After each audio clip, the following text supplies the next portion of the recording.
मोहिनी एक जिम्मेदार लड़की थी। उसकी शादी एक रोहन नाम के लड़के से हुई थी।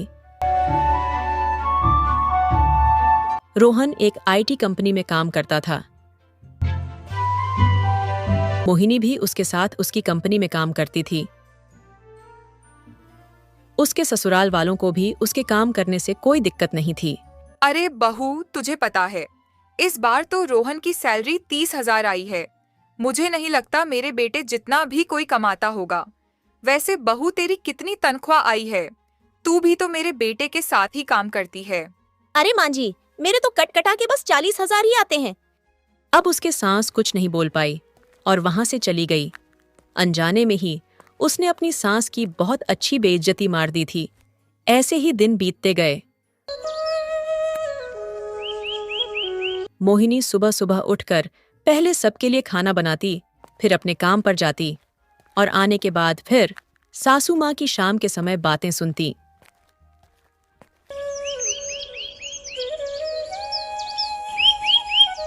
बहू, तू ऐसे ना कर। हम सुबह की बनी सब्जी इस समय नहीं खाएंगे। हमारे लिए इस समय अलग से ताजी सब्जी बना। हम सुबह का खाना नहीं खाएंगे। माँ जी, मैं वहाँ पर भी बहुत काम करती हूँ। मेरे शरीर थक जाता है पूरे दिन काम करके। सुबह भी खाना बनाकर जाती हूँ और वहाँ पर भी मुझे इतना काम करना पड़ता है।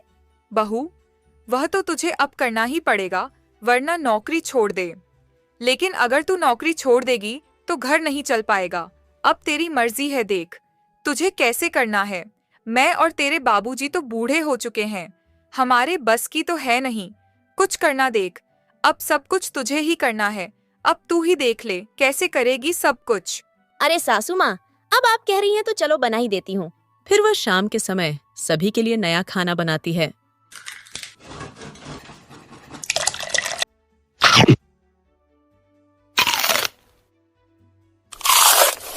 हे भगवान, आज तो बहुत बुरी थक गई।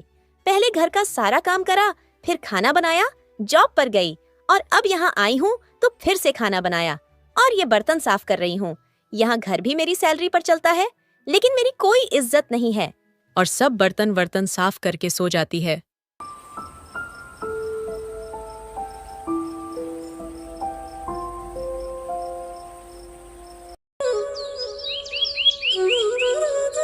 और वह रोज ही सुबह उठती, सबके लिए खाना बनाती, जॉब पर जाती, फिर वहां से 7 बजे आती और फिर घर आकर सबके लिए खाना बनाती।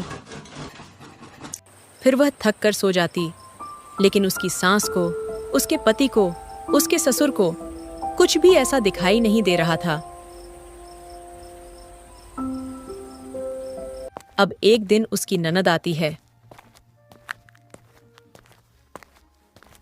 अरे दीदी, आप? हाँ भाभी, मैं। इतना चौंकने की जरूरत नहीं है। मैं अपनी माँ के घर आई हूँ। अरे नहीं दीदी, मुझे तो कोई दिक्कत नहीं है। आप जितने दिन भी रहना चाहेंगी, मुझे तो और खुशी ही होगी। आपके यहाँ आने से भला मुझे क्या परेशानी होती। हाँ, वह तो मुझे दिख रहा है। तुम्हें कितनी खुशी हो रही है। जाओ जल्दी जाकर मेरे लिए 1 कप चाय बना लो। अरे दीदी, मेरे ना अभी जॉब पर जाने का टाइम हो रहा है। मैं आकर आपकी सेवा में लग जाऊंगी। बस अभी मुझे जाने दीजिए। कैसी बात कर रही हो भाभी? मैं आपसे कौन सी सेवा करवा रही हूँ? बस 1 चाय को ही तो बोला।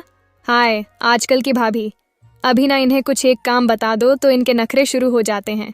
अब वह बेचारी क्या ही करती। मैं पहले अपने ननद के लिए चाय बनाती हूँ और फिर अपनी नौकरी पर जाती हूँ। उस दिन वह वहां पहुंचने में लेट भी हो जाती है। उसे उसका बॉस बहुत डांटता है। क्या तुम्हें टाइम का भी ध्यान नहीं? जरा अपनी घड़ी में देखकर बताऊं कि तुम कितनी लेट हो।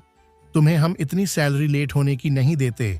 अगर काम करना बस की नहीं है तो रहने दो, फिर मत करो जॉब। हमें और भी काम करने वाले मिल जाएंगे। और अब उसका वहां पर भी मन नहीं लगता। वह बस पूरे दिन यही सोचती रहती है कि मुझे घर जाकर यह करना है।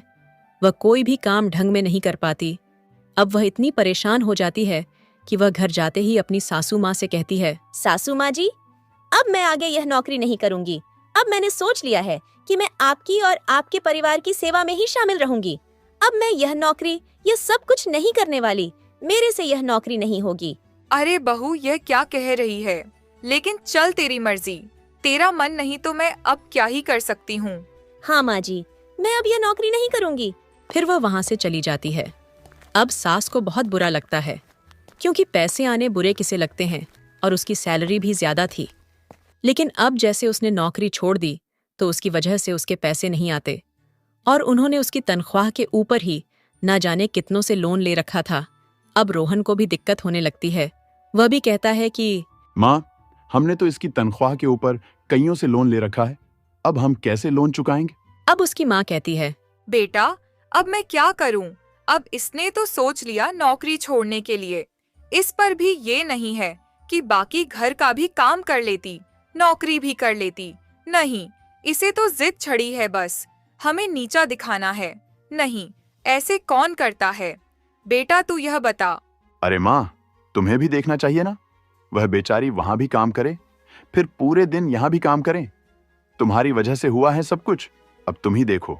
मेरा तो बस अपना लोन चुकना चाहिए, अगर वह नहीं हुआ तो फिर मैं घर छोड़ दूंगा। बस तुम्हारी वजह से ही आज हमें इतनी दिक्कत हो रही है। नहीं वो खाना बनाए भी, पहुंचाए भी।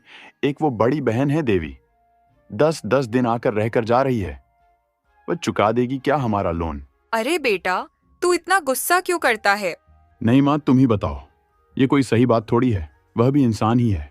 अब उसकी सास को उसकी गलती समझ आती है और वह उससे जाकर कहती है कि बहू तू फिर से नौकरी पर जाने लग, अब हमारा काम नहीं चलेगा।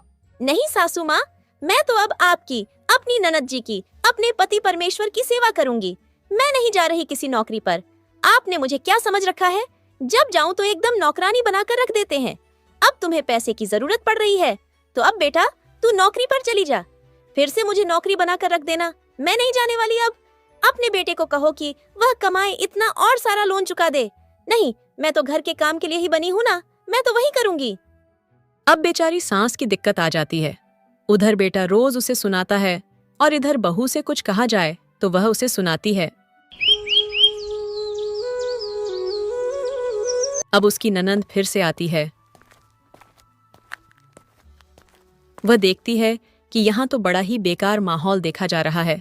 अब वह कहती है कि अरे, यहाँ तो बहुत ही बुरे हालात चल रहे हैं। ना कोई आपस में बोलता है, ना हंसते हैं, ना कुछ। भाभी भी जब से आई हूँ दिखाई नहीं दी, लेकिन मुझे क्या फर्क पड़ता है? मुझे तो बस अभी एक साड़ी चाहिए। भैया मुझे एक साड़ी दिला लाओ। हाँ, तेरे लिए पहले हम साड़ी दिला कर लाए। क्यों नहीं, बता दे, सुनार की दुकान पर भी ले जाएंगे, वहां बैठ के गहने भी तय कर लीजिएगा। ये तो दिख नहीं रहा कि तेरे भाई पर कितनी मुश्किल आ रखी है। लेकिन नहीं, मैडम को तो साड़ी चाहिए। चल तुझे आज मैं ही गहने और साड़ी दिलवाता हूँ।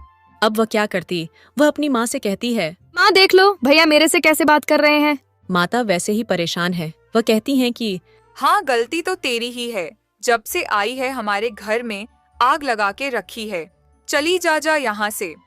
पिछली बार आई थी तब से बहू नौकरी पर नहीं गई, अब आई है। अब तो वह काम ना करना, छोड़ दे, जा, चली जा यहाँ से, कामचोर। वह क्या ही करती। अब वह ननद अपनी भाभी से माफी मांगती है कि मुझे माफ कर दो और आप फिर से नौकरी पर जाना शुरू कर दो। आगे से हम ऐसी कोई गलती नहीं करेंगे। अब बहू कहती है कि ठीक है, जब आप लोग इतना कुछ कह रहे हैं तो मैं कल से नौकरी पर जाना शुरू कर देती हूँ।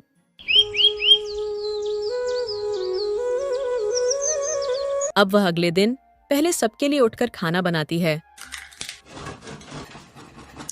फिर नौकरी के लिए निकल जाती है। लेकिन वह नौकरी पर नहीं जाती। वह अपनी माँ के घर जाती है और कहती है, माँ धन्यवाद, आपने मुझे यह आइडिया दिया। मेरी छुट्टियां भी पड़ रही थी नौकरी से, और अब मेरी सास और नंद भी सुधर गई है। अब उन्होंने मेरे से बहुत बार माफी मांगी है, जिससे मैं नौकरी पर जाने लगूं। लेकिन उन्हें क्या पता कि मेरी तो छुट्टी पड़ रही थी। मैंने कोई काम नहीं छोड़ा।